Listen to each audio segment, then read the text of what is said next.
Okay, well, welcome everyone. I'm Shahram Akbarzadeh, Acting Director of Alfred Deakin Institute, which is the Deakin University's Social Sciences and Humanities research arm. We cover a range of issues. It's an interdisciplinary institute, so we cover a range of issues to do with projects, issues and topics and questions that have a real impact on society. We are very mindful that research should not be abstract only. It needs to have real life impact and relevance. So we have been very much dedicated to the promotion of knowledge on issues to do with governance, good governance, accountability, and that concept, of course, relates to what's been going on in Turkey. As you will have followed, Turkey has been a major regional power in the broader Middle East. With the rise of AKP, there were a lot of optimism regarding how Islam and democracy could reconcile, could come together, how Turkey could serve as a model of democracy, Islamic democracy for the region. And of course, when the Arab Spring took place, many in the Arab world looked to Turkey as a model for their future development. And it's for that very reason that the events in the past 12 months or so have been quite distressing, not only because Turkey has lost in many ways its ability to play a role as a role model for the Muslim Middle East, but also conceptually in relation to the conciliation between Islam and democracy. So we are very fortunate today to have a very high-powered panel. Professor Ihsan Yilmaz from ADI, our university, and visiting Professor Scott Alexander from Chicago, to talk to us about what the events in Turkey means for us, means for the broader region and for us as scholars and researchers. We are also very fortunate to have celebrated journalist Beverley O'Connor chairing a panel. We are going to have this panel in a Q&A format. So I think with that brief introduction, I'd like to pass on to Beverley, please. Thank you. Ooh. 101 microphone on. Thank you so much. Lovely to be here and lovely to have this conversation with Turkey that has occupied us enormously on the World Programme on ABC News Channel. It's been a fascinating area to watch, a fascinating country to watch, as we know, just wedged between East and West and has so much responsibility. And in many ways, of course, the big question is it failing that responsibility at the moment. So delighted to be here to have this conversation. And yes, we will throw questions to the floor, to the audience, if you'd like to join in our discussion. But we're happy to continue as well if that is not something you'd like to do. We do have two very distinguished panelists with us. One. Only one. Scott? One. No one's believing you. Professor Ihsan Yilmaz from Deakin University, of course, many of you know. Ihsan is a research professor and chair of Islamic Studies and Intercultural Dialogue at Deakin University, Australia. He was Professor of Political Science at Istanbul Faith University between 2008 and 2016, really crucial years to the discussion we want to have today. A lecturer in law at SOAS University of London between 2001 and 2008, and a research scholar at the Centre for Islamic Studies, University of Oxford before that. Our visiting Associate Professor Scott C. Alexander is from the Catholic Theological Union in the States, of course. He's the Associate Professor of Islamic Studies and Director of the Catholic Muslim Studies Program at the Catholic Theological Union, which is based in Chicago. He's also a member of the advisory boards for the Mart and Marty Center for the Advanced Study of Religion at the University of Chicago, the Lake Institute on Faith and Giving at the Indiana University School of Philanthropy, the Alliance for Shared Values at New York City, the Niagara Foundation in Chicago, and the Antalya Cultural Rasi. It doesn't exist anymore. Doesn't exist anymore? No. Oh, we should have taken that off. Has it gone the way of many other Yes. institutions, which is Exactly. perfect to this discussion. Yeah, exactly. So really interesting. Yeah. And he earned his MA and PhD in the history of religious Islamic studies at Columbia. So very distinguished despite his protestations. Great to have you both here today. It's great to be here. I think importantly, to try and set the scene for our conversation, we should look at the events that have led up, and perhaps we'll start with the Gezi Park protests, because of course Turkey had been looked to as a very good example of how democracy was flourishing in the Muslim world. It was a leader, it was an example, and then the Gezi Park protests really brought to a head a lot of dissatisfaction. Scott, let's start with you. What do you think led up to those protests? Well, it's a complicated question. I want to begin by saying that I feel a little bit like bringing coal to Newcastle, because as I look at the audience and I see some of the folks there, Professor Tittenser and others, and as I sit next to Professor Ihsan Yilmaz, I'm aware of my relative ignorance when it comes to this topic. So I just want to sort of get that out there. I don't do any scholarship really on Turkey, and I'm not a political scientist by training. I'm a historian of religion. So with that disclaimer, I'll move forward and say that I think for me there's a slight problem with the idea that Turkey was a shining example of democracy.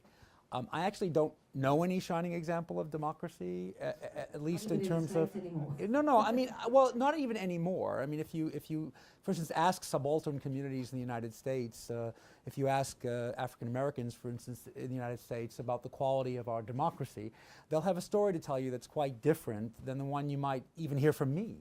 As someone who fancies himself a progressive, white, kind of liberal, who's an ally to subaltern communities. So I just, I don't know that there's any ideal democracy. Also, I think it's important to recognize that one of the reasons why Turkey appeared to be exemplary democracy is because there were some, for lack of a better word, some superficial democratic structures in place in Turkey that had been in place for quite some time. However, whenever those structures threatened to function independently of certain authoritarian mechanisms, those structures were subverted. And what I'm referring to is a history of military coups throughout what looked like a democratic Turkey before AKP. So I think the ascendancy of AKP, in part, was reliant on the existing democratic structures, but I'm not sure the ascendancy of AKP brought with it the sufficient deconstruction of those deeper authoritarian structures within the society. What are your thoughts in terms of how Turkey had developed or not up until that point? Let me start by saying that I was one of the participants of the Gezi event, so I cannot be objective on that point. I'm also a participant of the Gülen movement, a great sympathizer, so these are my disclaimers. Gezi events took place in May, June 2013. This was the third period of the AKP. In 2011, they won their third electoral victory with a landslide, with about 50% of the votes. And at that point, there were all sorts of signs that AKP was intoxicated with power, which is very similar to Margaret Thatcher in Britain or Tony Blair in their third and fourth terms. When we look at what happened to them, you could see that they were not listening to anybody, they lost touch, they became authoritarian, and so on. And in the context of Turkey, when we say AKP became authoritarian, of course it is not like the United Kingdom, where you still have a very strong civil society, very strong independent media, very strong and really independent judiciary and so on. In Turkey, these things did not really exist beforehand. And if you look at the modern Turkish history, we will see that Turkey was created by the military heroes of the 1920s, and these guys were authoritarian nationalists, secularists. They had a vision of modernizing society.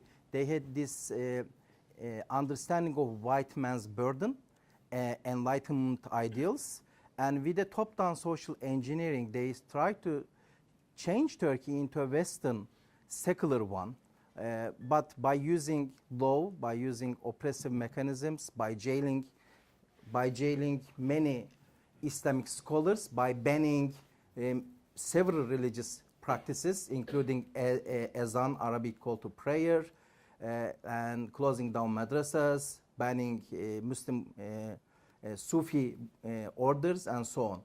And not only the practicing Muslims had suffered at the hands of Kemalists for decades, but also Kurds, who are about 20% of Turkey, and Alevis, who are not Sunni, who are 10% of Turkish society, and leftists, social democrats, whatever, who were not Kemalist, nationalist, secularists.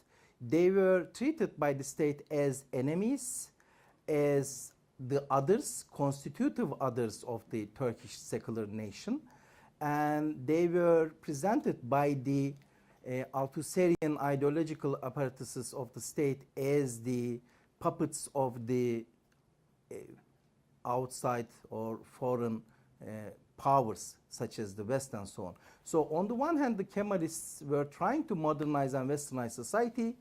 On the other hand, they had deep suspicions about the West, saying that the West doesn't like Muslims, the West doesn't like a unitary Turkey, they want to divide Turkey, that's why they are supportive of the Kurds, that's why they are empathetic towards the Alevis' demands, and so on. So they had these deep suspicions. So whenever there were credible opposition to the establishment, Kemalist hegemony, they were simply regarded as puppets of foreign powers.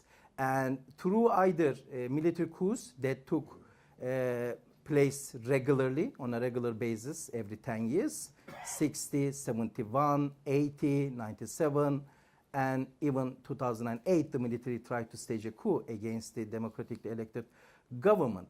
And when they didn't coup, or there was no need to do coup, they used judicial mechanisms, and the courts, especially top courts, were staffed by these minority elite, these what we call white Turks, or laicist Turkish nationalists, constitutional court and all others. So they would regularly close down all political parties, pro-Islamic, pro-Kurdish, pro-Alevi, socialist parties, and so on. So AKP came to power with this background. And initially they were Islamists, and they were saying things like, democracy is not Islamic, democracy is like a train, we will use it, and at the right stop we will get off. European Union is a Christian club, and these things. So Tayyip Erdogan and his friends were saying these things in 1990s and earlier. But after the soft coup in 1996, they said that they decided that it is impossible to come to power and stay in power with these ideas. So we need to reform ourselves. And at that point, we were not sure if they were sincere or not. We couldn't. And I was a columnist for Today's Zaman, an English language daily in Turkey, and I was very supportive of them at the time, thinking that they would take Turkey into European Union.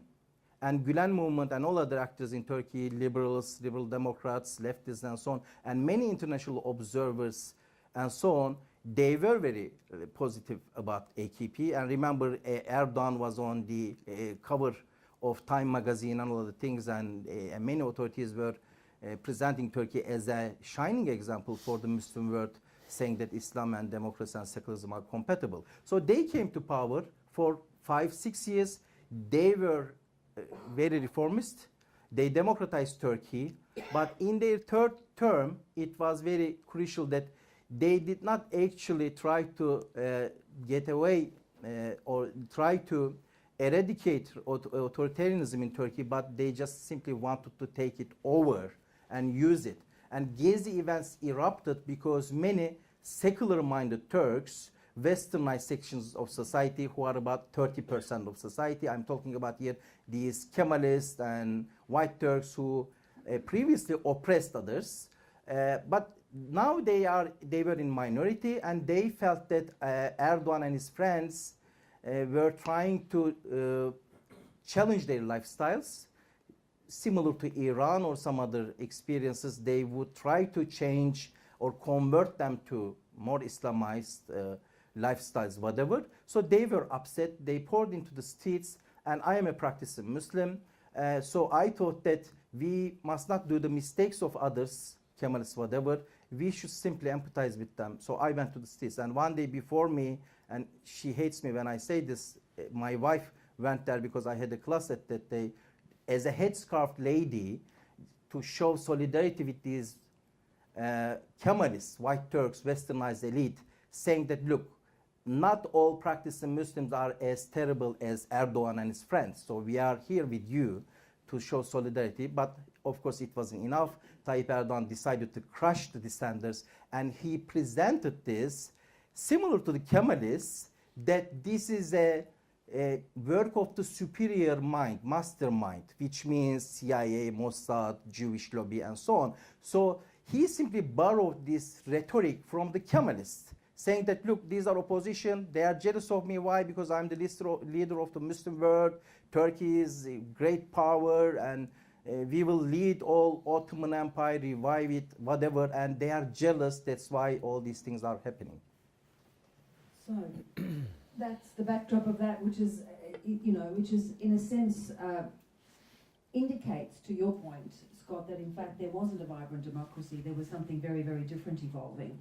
Let's briefly both talk about the Muslim cleric, Fethullah Gulen, and you've spoken about him, and I know, Scott, you studied him. This relationship with Tayyip Erdogan was developing. It was very entrenched. Scott, I'll give you this microphone. What do you understand the relationship in the lead up to the 2016 coup to be between Erdogan and Gulen? Practically non-existent.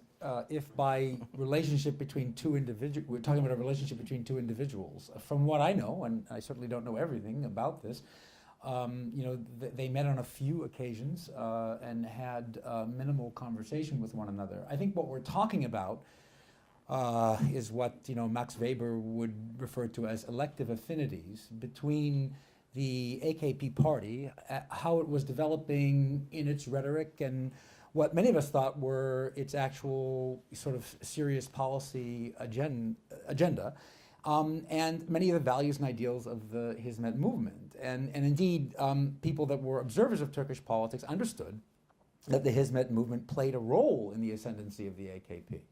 Because of these affinities, people in Hizmet were encouraged, not by Fethullah Gulen, but just sort of encouraged by their experience of what Fethullah Gulen was saying about democracy and what Erdogan was proposing.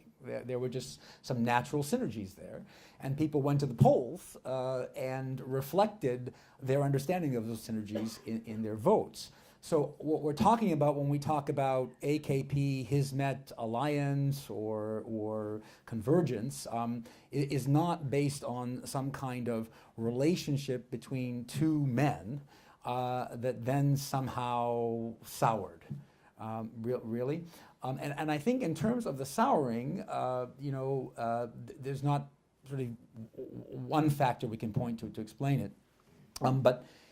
But I like to emphasize what I think was probably Erdogan's perspective. So Erdogan comes from the Milli Görüş background, which is a more classical Islamism, if we want to use that term, in the Ikhwan al-Muslimun, the Muslim Brotherhood, or the Jamaat Islami sense, right?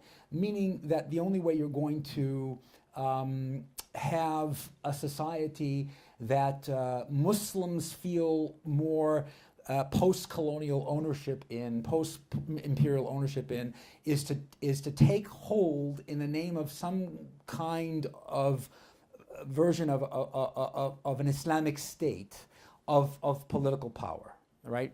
And any Muslim scholar or teacher who, based on his or her interpretation of Islamic ideals and values, that was also emphasizing some kind of public engagement and some degree of political engagement for social reform, would be, by folks who are used to this kind of approach to political Islam, be seen as just another possible ally or competitor.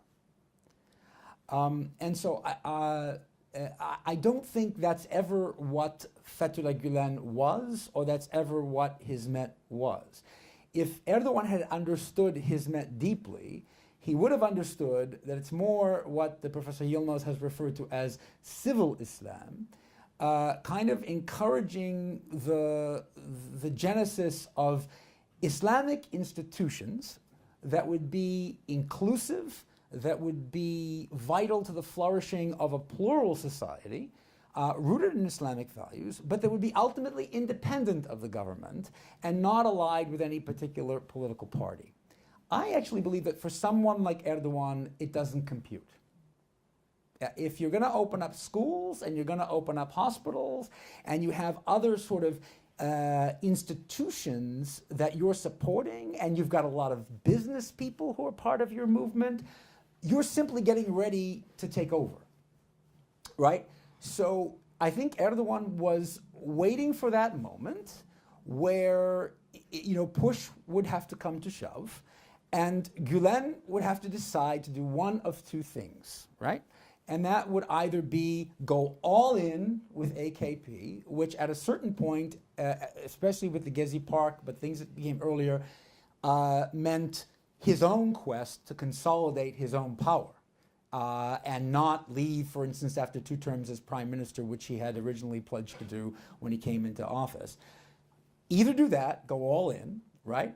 Or not, in which case we're setting up for this ultimate confrontation, which from Erdogan's perspective would have to result in the victory of one over the other.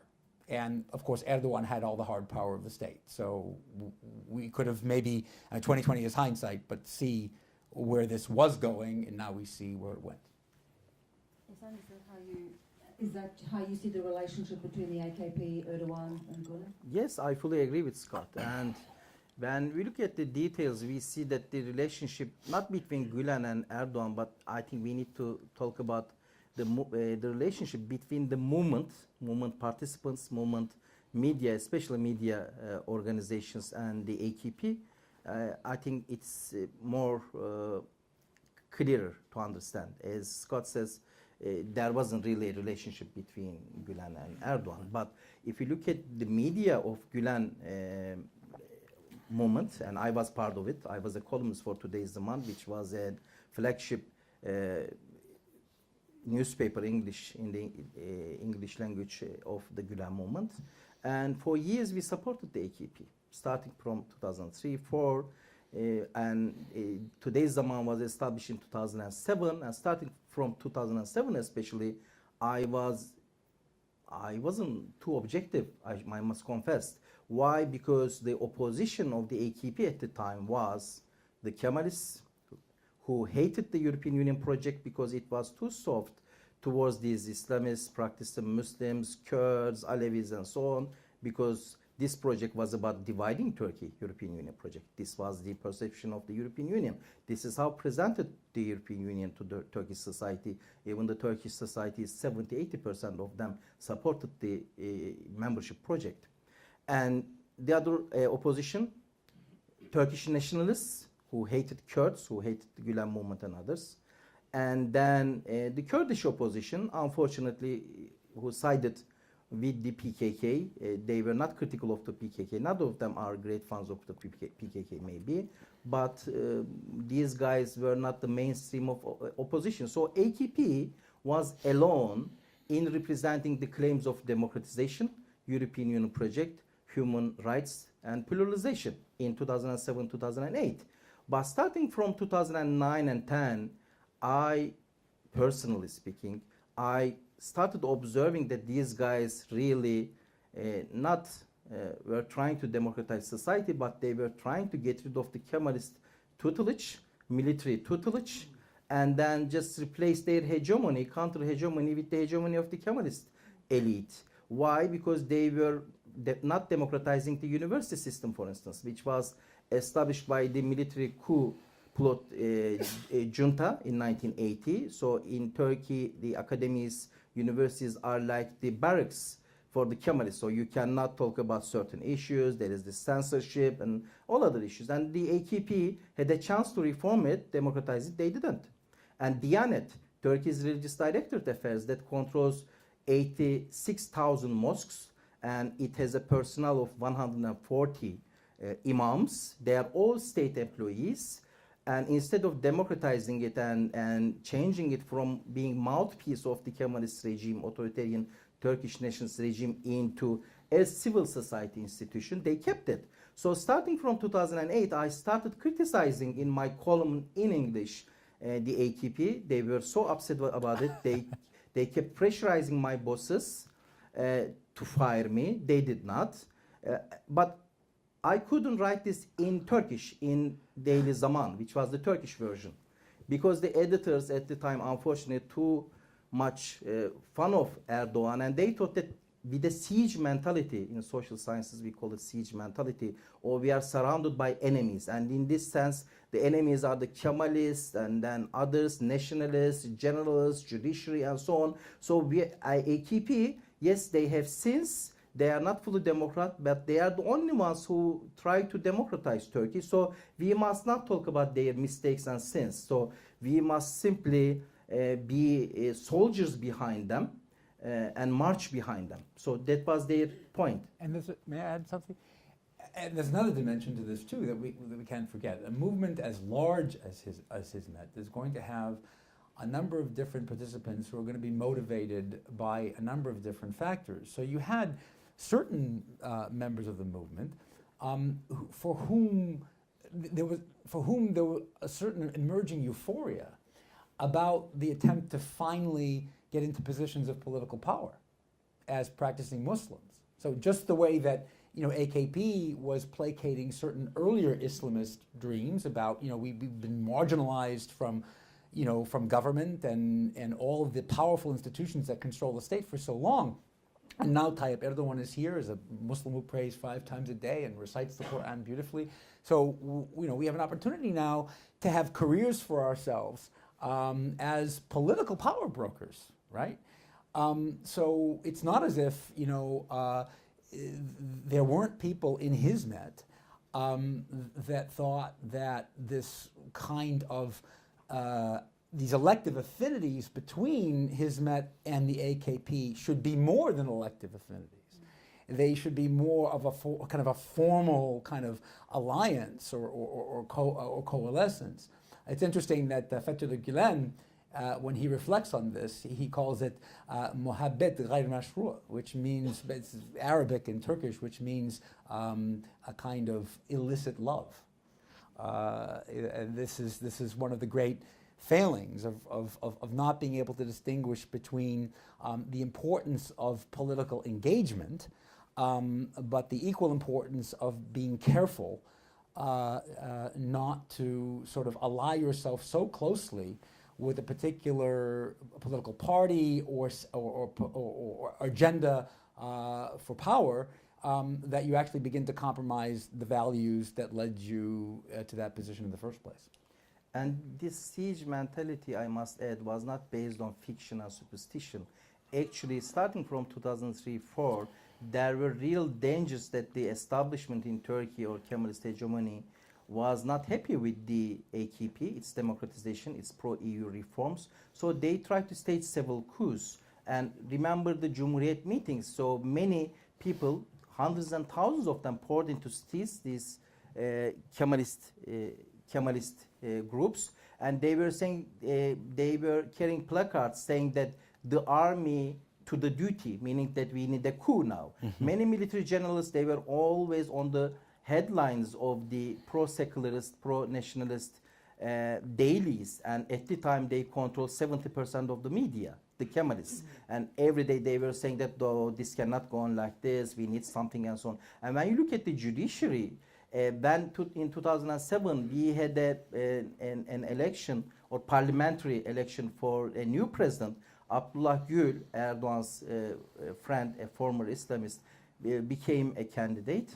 And because his wife wore a headscarf, military generals threatened openly, threatened a military coup, saying that we don't want a guy with a headscarf wife as president, even though this guy served as a prime minister, foreign minister, and so on before. And then this election was cancelled by the Constitutional Court, and Erdogan had to call for early elections. And then when the AKP, together with the Turkish Nationalist Party, Nationalist Action Party, wanted to legalize, I would say, headscarf ladies' entrance to the universities, I'm talking about 21st century here, and until that time, headscarf women were not allowed to enter the universities to get education, to be enlightened, so their cobwebs in their hearts could go and they could get Western education. The Kemalist elites said, no, if you have a headscarf, you can't. But if you have an Islamist beard, they didn't care. So you have this masculinist power structures there as well. So AKP wanted to legalize this, and 411 MPs out of 550, which means about 80% of the MPs voted for it, and the Constitutional Court said that that's wrong, and the Kemalist dailies at the time, they said that 411 hands rose to chaos, meaning that if you do this, there will be another coup. So these things were that, and then there was a closure case against the AKP. After they received 50% of the votes, the Constitutional Court tried to close down the party, but because of the Western pressure and other things, they couldn't do it. So all these things paved the way for the Gülen movement's inability, blindness to the AKP's authoritarianism. So this paints an incredibly interesting backdrop to the failed 2016 coup, which now sees a purge of any Gülen supporter through the universities, through the public service, through the judiciary, through the media. So in a sense, now what has happened is an absolute crackdown on any dissent, any opposition, any other sort of cause coming through. Who have been the winners and losers of that 2016 coup? Well, in the short term, the obvious clear winner is AKP and Erdogan, because he's a very shrewd politician, and he was able to manipulate certain sentiments in the Turkish electorate, in the public, in ways that proved successful, even though I thought he did it very clumsily. For example, for those of you that followed the events of the coup, when he arrived at Istanbul airport triumphantly, even though the coup was still going on, he claimed that it was a gift from God, which I think is very suggestive of perhaps the nature of the coup. Although we don't have much objectively verifiable evidence about who was involved and what its origins were. So I'm not going to claim one way or the other. And then he immediately identified Fethullah Gülen as the mastermind behind the coup, without any possibility of any investigation into this. Raising questions in people's minds, or at least it should raise questions in people. How do you know this? And if you know this already while the coup is still underway, why couldn't you have prevented it? There's a Turkish intelligence service. So there are all these what we call in postmodern discourse aporias, in terms of the narrative that he was trying to create. But I think ultimately, at least in the short term, he was able to galvanize a broader Turkish public that was, I think, in some ways becoming more and more disenchanted with his leadership and a little more fractious by providing everyone with a common enemy. And so he said, I'll give you someone we can all agree to hate, You know, and at that point, for a variety of different reasons, the Hizmet movement was not popular among a lot of these factions that Ihsan Abi was referring to, and for a lot of reasons that we can go into, but we probably don't have the time to go into that. You know, and this stuff works, right? It's how Donald Trump became president of the United States, talking about Mexicans as rapists and, you know, ISIS as an existential threat to the United States, which I find to be almost absurd when placed in line with a number of other things that are greater existential threats to the security of the United States. But, you know, when you play on people's fears and you're charismatic and you also have for a while been waving the flag of religion, which is a very powerful motivating force in people's lives, that can be a very powerful cocktail. The thing we haven't talked about, and I just want to mention it without taking up too much air here, is that while all this is happening, Erdogan is managing to gain prominence and admiration in the Arab world, particularly. And this is extraordinary for a Turkish leader because of historical animosities between Arabs and Turks having to do with Ottoman suzerainty over so many parts of the Arab world, right? And so Syrians who once upon a time really never much liked Turks in general, or never were convinced that any Turk who claimed to be a Muslim was actually a Muslim, you know, partly based on the secularism, you know, the renowned secularism of the Turkish state, but also partly based on the history of kind of Ottoman military action in the 19th century, for instance, in Syria.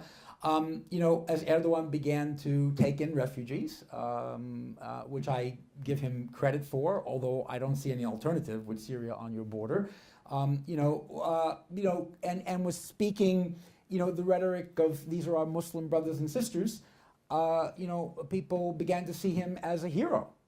Because he, after all, he was the head of state of a very economically powerful, you know, Muslim country, and speaking out, you know, for the refugees in ways that leaders of other Muslim countries weren't quite doing, right? And then his, you know, his rhetoric about solidarity with the Palestinians. I say rhetoric because there's not much there in terms of policy, but there's a lot of rhetoric. So he was quite aware that he was getting this kind of admiration, you know, in the Arab world, which even though, you know, kind of population-wise in terms of the Muslim world in general is rather small, is definitely important in his region. So, you know, he could play on that as well, and I think that's an important set of factors that to keep in mind as we think about these issues. So, Ihsan, and in terms of that as well, of course, if Gulen has been crushed, how, and it would seem, to Scott's point, that Erdogan has only been strengthened, where does this leave democracy? Where does this leave Turkey in terms of that leader in the region? As of today, there is no democracy in Turkey, that's for sure, because with the recent constitutional referendum, Erdogan now simply, starting from 2009, he will be the omnipotent leader of Turkey without any checks and balances. He could simply appoint and replace all top judges, including the Constitutional Court. So we won't have any judicial independence. And the media, as of today, 95% of the media is under his control. We have this 5% so that the Western governments could say that, oh, Turkey is still democracy, we should work them, we should sell them weapons and so on. The governments like the United Kingdom and so on, unfortunately. So this 5% is needed. Even in Central Asia and the Middle East, you don't have 100% votes voted for one person. So you have this resemblance of democracy. So as of today, Turkey is not a democracy. And what would happen to Turkey in the future? Who are the losers? As of today, the Islamists are the winners, but they have a coalition with the Kemalists as well. And the Kemalist is fractured, so not all of them. Some of them are social democrats and so on. And they are, I would say, sincerely pro-European Union. But some of them are nationalists who hate Kurds, who are not happy with the Alevis, who are not happy with practicing Muslims. Now Erdogan has a coalition with them because in the state he doesn't have enough supporters. So he has been Islamizing the bureaucrats thanks to the purges. So this is a sort of a cultural revolution similar to Chinese one, but also we have similar to Stalin, we have purges as well. So he says that this guy is a Gülenist and so on. So he purged 50% of the military generals. It is impossible that these guys are Gülenists. Yeah. They were the pro-American, pro-NATO, and the United States is an American ally. We are not talking about an enemy here. So he simply got rid of all these pro-NATO, pro-EU, pro-peace with Kurds generals by saying that they are all these bad guys, similar to Nazis who would say, oh, this guy is Jewish, whatever.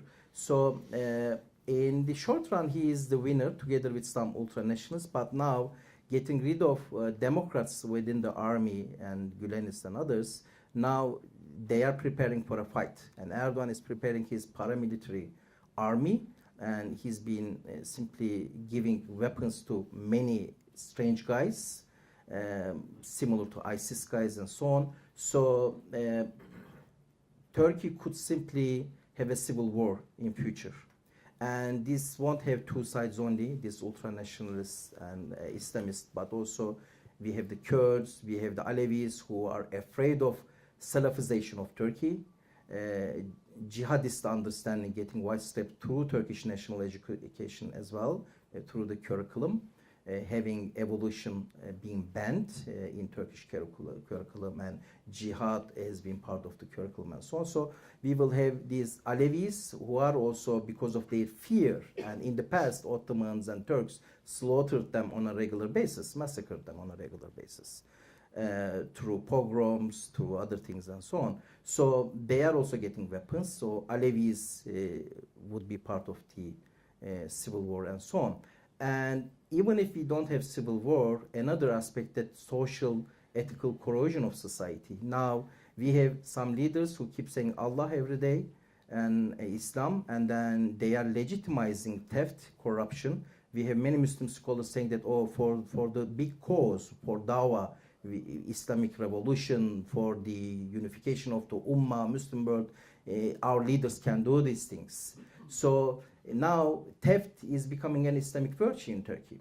And many people who are seeing this, especially the younger generations, they are disassociating themselves from Islam. So atheism will be widespread in Turkey. I don't have a problem with atheism as long as you are ethical, but in Turkey this would be coupled with corruption, with unethical understanding. So on the surface you would have some Islamic looking guys with beards and so on, but when you scratch the surface you would find that these guys actually, similar to ISIS guys, actually they don't have any virtue, any ethics, any religion and so on. So this is what Turkey is heading to at the moment. Could I say another word about the winner? On the winner-loser thing, I said in the short term, Erdogan definitely big winner. Big winner, sorry. Yeah. And the Hizmet movement in Turkey, big loser. Bigger loser by 100-fold the Turkish people already, and moving into the future. It will get worse, I think. God knows only, and bigger winner, Hizmet as a global movement.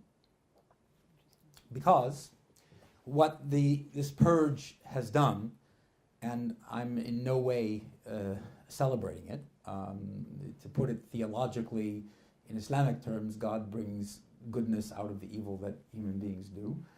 A movement that I think in very many ways was conceived in two ways, at least in the mind of Fethullah Gülen. Something that was going to help reform Turkish society and bring Turkish society into its full potential, but not just Turkish society, was going to serve humanity.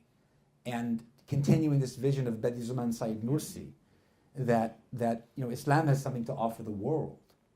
And Islamic values have something to offer this ideal of democracy. Fethullah Gülen talks about that democracy is an evolving ideal in human history, and that Islamic ideals and values have something to offer humanity as it thinks about what democratic ideals and values are.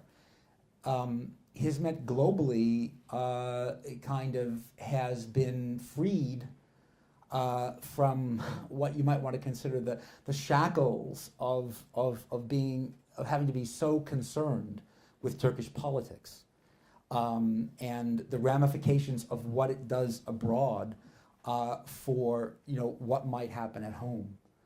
Things have become so bad at home that people are faced with that trauma, but they're also faced with the possibility now of saying, well, we're Hizmet folks as Muslims in Nigeria or in Taiwan or in South Africa or in Australia or in the United States or in Indonesia.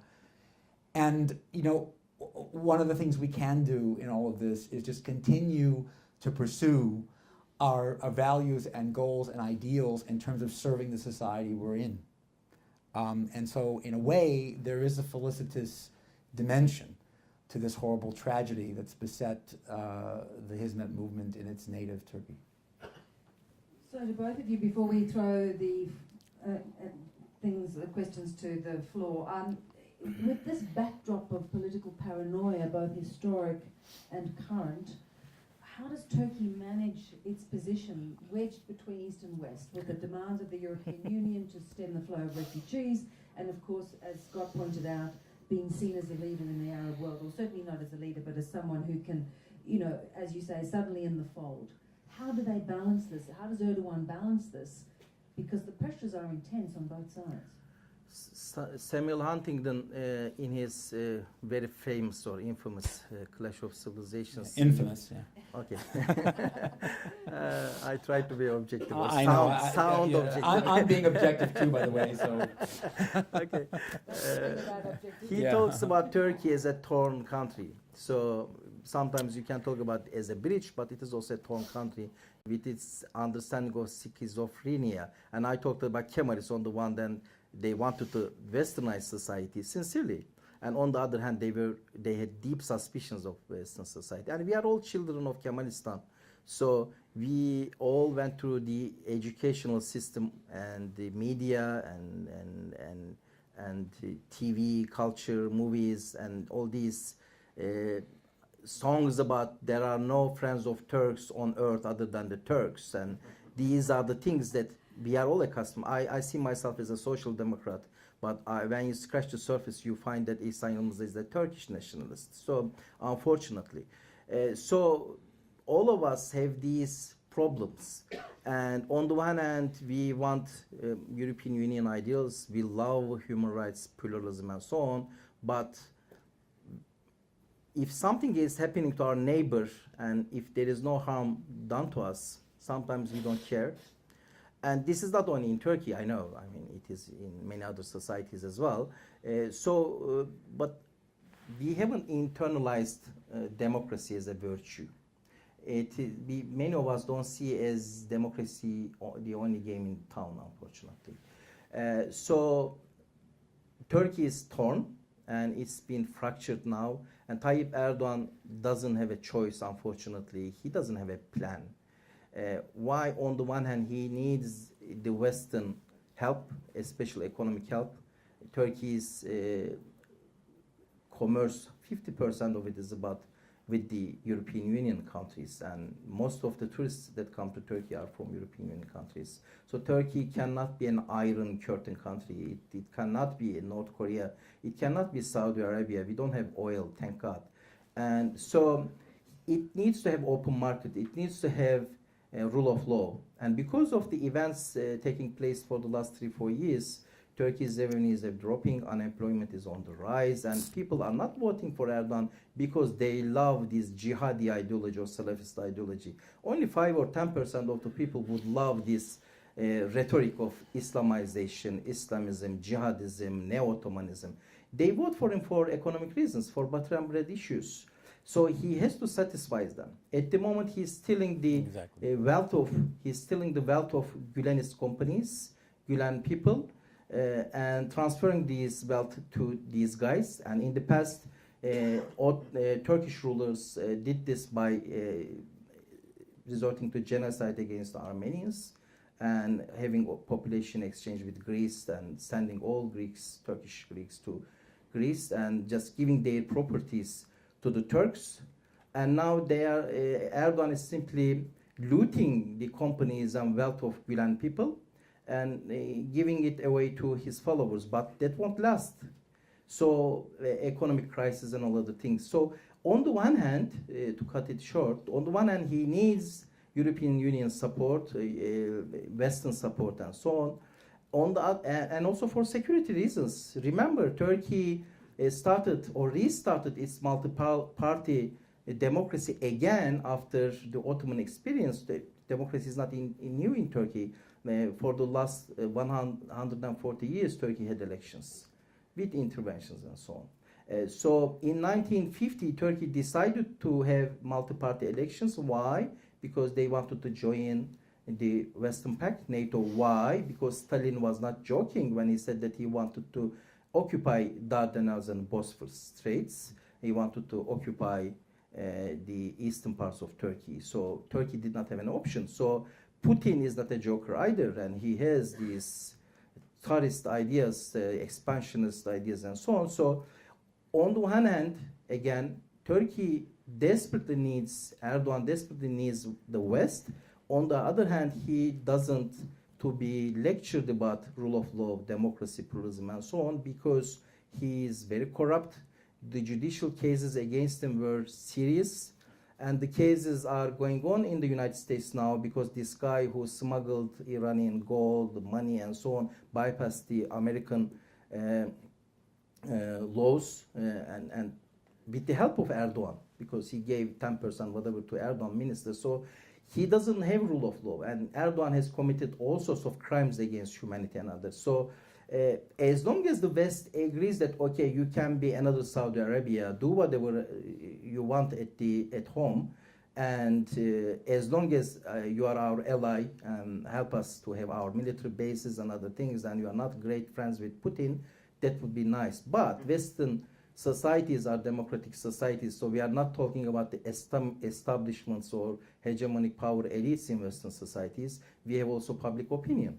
So the Western societies, I am a British citizen as well, and I have frustration against my government in the UK, who have been very helpful with Turkey. They are selling weapons. Theresa May was one of the politicians who visited Erdogan and so on. They simply turn a blind eye to human rights issues, imprisonment of Amnesty International leaders in Turkey, all these terrible stuff. But I am hoping, this is my wishful thinking, not an analysis here, that at one point their public opinions would say that I am hoping that enough is enough. So there will be some limitation where Erdogan is trying to take Turkey to. Well, I think this is all going to collapse in on itself eventually, as these things usually do. Again, I'm not an economist or a political scientist, but I would be interested to know, to assess whether Erdogan actually has any strategic plan for the longevity of his rule, other than just demonizing the Gülen movement and talking about all of Turkey's enemies, whether and what he's doing with China. Because as I look around the world, I would see that as, I don't see American investors being very interested in a place like Turkey at this point. I don't think European Union investors are very interested. Russians might be, but the Russian economy is in a lot of trouble and they don't have that. So it's basically China, maybe India to a certain degree. And I don't know, but from what I read and see, it doesn't seem like there's any movement there. So it's just another testament to people like Erdogan, eventually they start to live in their own echo chambers, right? They surround themselves with people who just tell them what they want to hear. And I think that's increasingly becoming the case. And, we're just going to see an acceleration of the longer, hard authoritarian rulers stay in place, right? The more and more people see them for what they are. My concern is, though, that as they fall, lots and lots of people suffer. And so I'm just keeping all the people of Turkey in my prayers, even those that, think I'm a terrorist. Scott, thank you so much. Anyone out there who would like to pose a question? We've got 5 or 10 minutes. Yes, at the back. We've got a microphone coming to you very quickly so that we can hear you nice and clearly. Our speakers have touched on the question of US and Russian relations with Turkey, and now China has been brought into the mix. All of this touches on the Kurdish question, and I'd like to hear both of the speakers tell us more about that mixed relationship of how the US manipulation of the Kurdish question is impacting on those multiple relationships. Yeah, very important. I mean, you're going to see things to Ihsan because this is really not something I know much about. A Kurdish question is a complicated question because Kurds are the only nation in the Middle East who do not have a nation. Their population is around 30 million, and they feel that they've been betrayed by the British Empire, especially British Empire. So while everybody was given their nation states, but not the Kurds, and so they are divided into 4 in Iran, in Syria, Iraq, and Turkey, the largest part being in Turkey. So from a perspective, I'm not sure, but I can see that there's this feeling of guilt towards the Kurds by Western powers, and from another perspective, especially as far as Turkey is concerned, despite the fact that it's been part of democratic camp for the last at least 6 decades, they couldn't do their homework, so they couldn't create a society where Kurds would feel that they are equal citizens.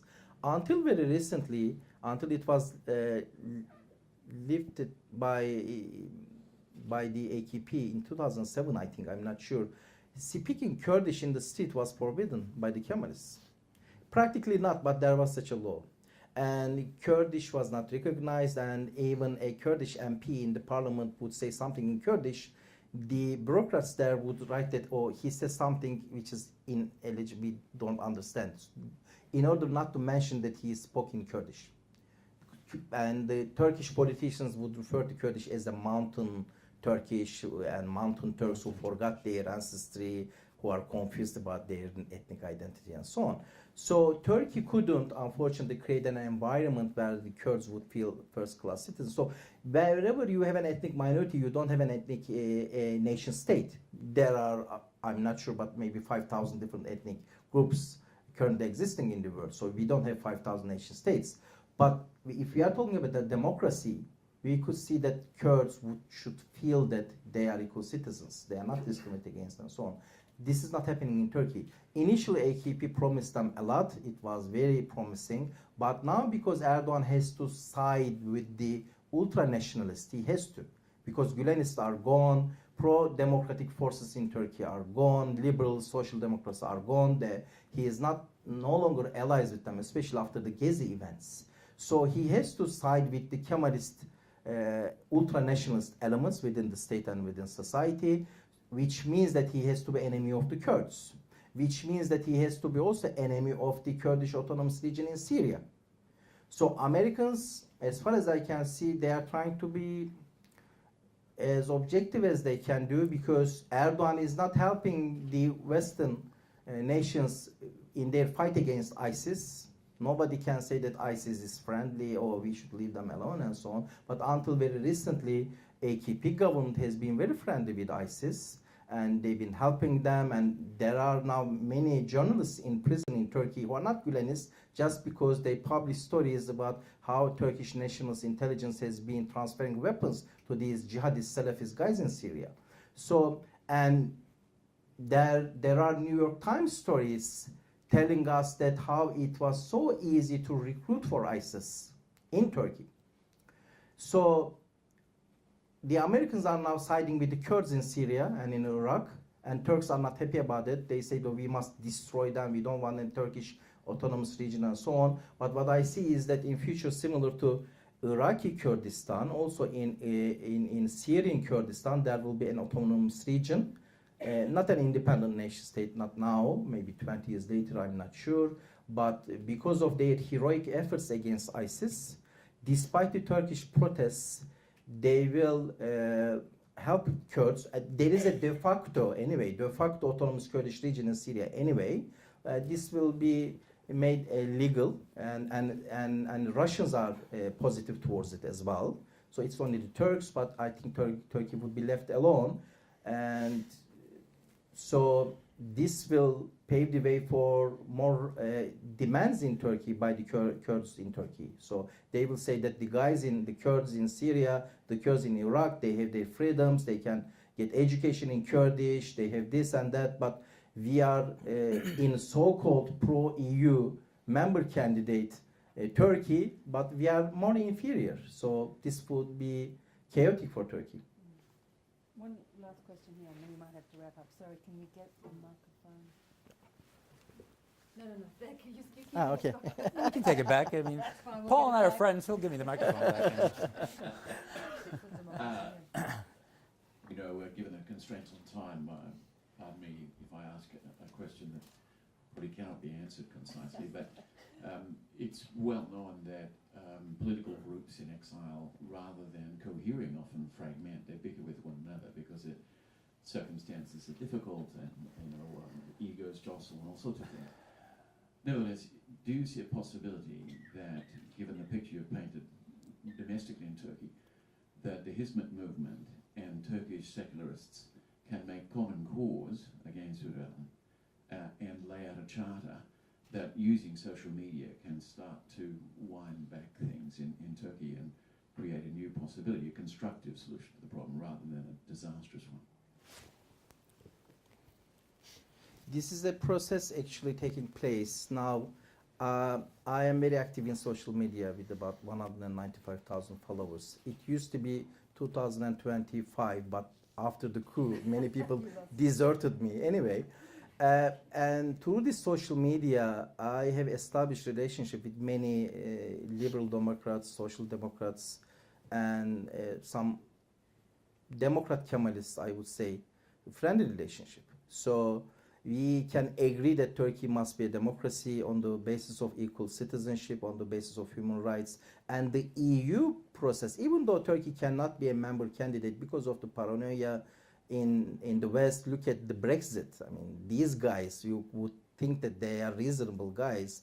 The Brits, they said 10 million Turks would come to London, they would do this and that, and idiots. Anyway, so I'm not sure that Turkey would be accepted as a member, but similar to Norway, that's a dream, of course, talking about Norway, distant dream. We don't have to be a member, but as long as we fulfill the criteria, we become a fully fledged democracy. So I think there is an agreement. So by beating up us every day, Erdogan is making us more Democrats. For instance, I mentioned that I am also a Turkish nationalist. Unfortunately, I try not to be, but as I said, this is my instinct, whatever.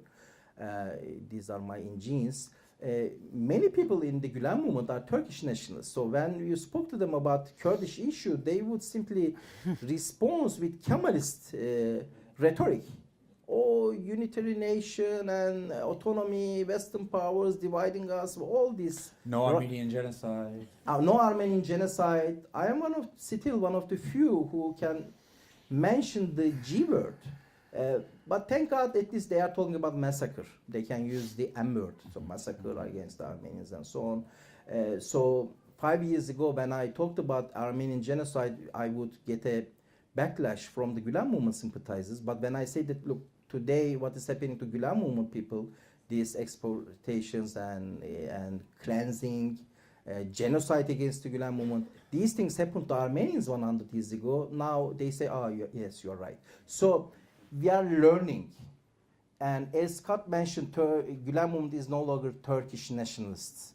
So they can look at the issues globally from a more Kantian, cosmopolitan perspective and so on. So it is taking place, but we need more beating up from Erdogan as well.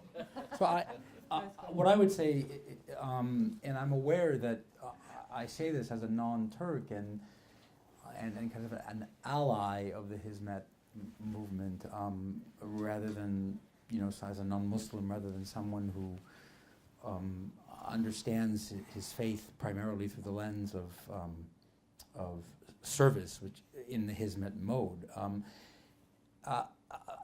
I hope, when you asked your question, Paul, you said, when political factions or political parties, or I'm not sure the noun you use, are in exile, I just hope Hizmet doesn't go more in the direction of being a political party. It's part of what I think was the problem. Yep. And I sincerely hope that less energy, I want as much energy as possible in concern for the victims of persecution in Turkey on the part of the Hizmet movement, including those who are not part of the Hizmet movement. Because from my perspective, the Hizmet movement is about principles, enduring principles and values, not about tribalism, even if that tribalism means our own Jamaat, our own group, our own movement called Hizmet. So I want Hizmet to continue to stand up for the rights of all those suffering people from the movement in Turkey, as well as all those suffering people in different parts of the world.